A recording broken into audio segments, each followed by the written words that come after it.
Yo, what is up guys? Welcome to the channel. My name is G-Legend, and what have you guys been doing, man? You guys just been chilling. I've been chilling, man. I've just been taking it day by day. Sometimes that's the best thing you can do. The most simplistic thing is the best sometimes. But anyway, we have a topic at hand here today. Today, we're going to be talking about which class is meant for you in Battlefield 1. Now, we got 4 different classes, and then we got other classes that are for the plane and for the tank and that sort of thing. Those, we're not going to talk too much about those, but we'll be talking mostly about the 4 classes that are the main ones in this game. So if that interests you, then don't go anywhere, guys, because we're just getting started.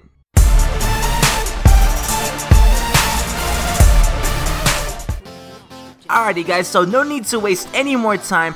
All the classes are different and they're meant for different types of players and different playstyles, as you guys probably already know. Let's talk about arguably the most important / most powerful / most used / best / whatever. This is the Assault class. So your Assault class is basically your all-around class. It's best for people who like to be in the action. Rushers will be fond of it, definitely. So if you're a rusher, if you like to rush in Call of Duty, this is probably gonna be your favorite little class here because of the fact of because of the weapons that you get. The weapons that it gives you and the kind of engagements that you can be engaged in because of this class and because of these weapons. So you get weapons that are best for close to medium range. You get some extra mobility, you know, enhanced mobility. You get some gadgets that are for taking out the tanks. And by the way, yes, this is your class if you like taking out tanks. So if you're gonna be up in the enemy lines and you're gonna be destroying tanks and vehicles, yes, you want the Assault class. This is gonna be your best bet. But you want to make sure that you go into your Assault class and change your gadgets up and stuff like that. Make sure you got your 18 mines and your 18 rockets and all that stuff. So you definitely want to make sure you're editing that Assault class if that's what you want to do. I recommend this for beginners the most. If you're a beginner, I definitely recommend that you use this because it's the class that's gonna help you find what you're gonna be doing in the battlefield. I've mentioned this before. It's the class that's gonna help you learn the mechanics, and it's gonna help you get into all kinds of engagements and all kinds of scenarios.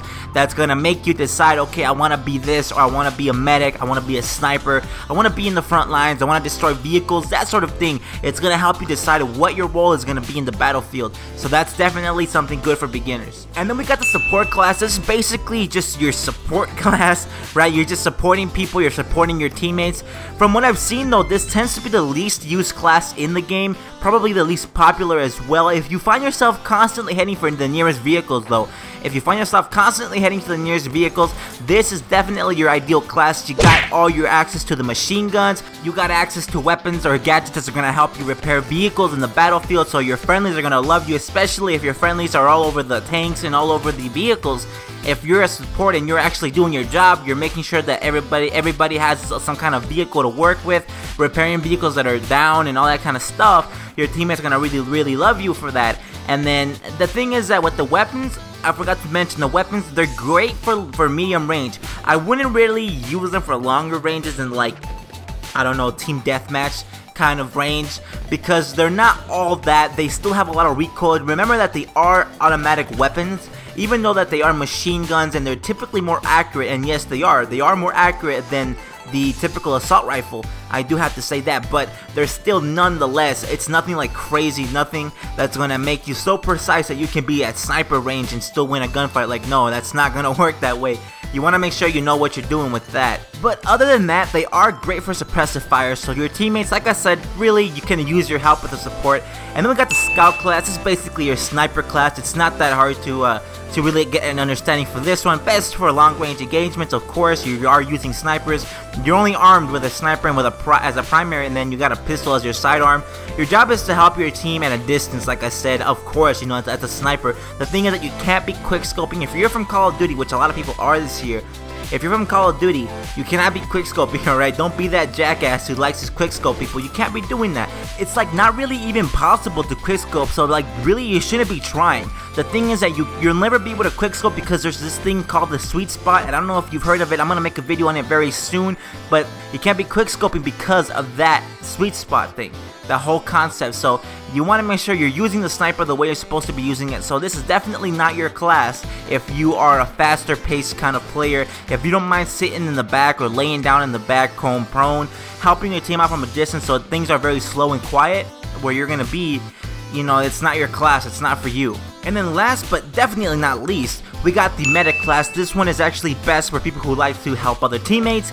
You are basically the medic, you keep people in the game, and you help win. You're actually pretty crucial to the winning of the match. Like if you're playing Conquest, Domination, anything really, especially Team Deathmatch even, like if you are the medic and you are doing your job and you are helping people, you're reviving people, you are going to make it easier for your team to win. Why?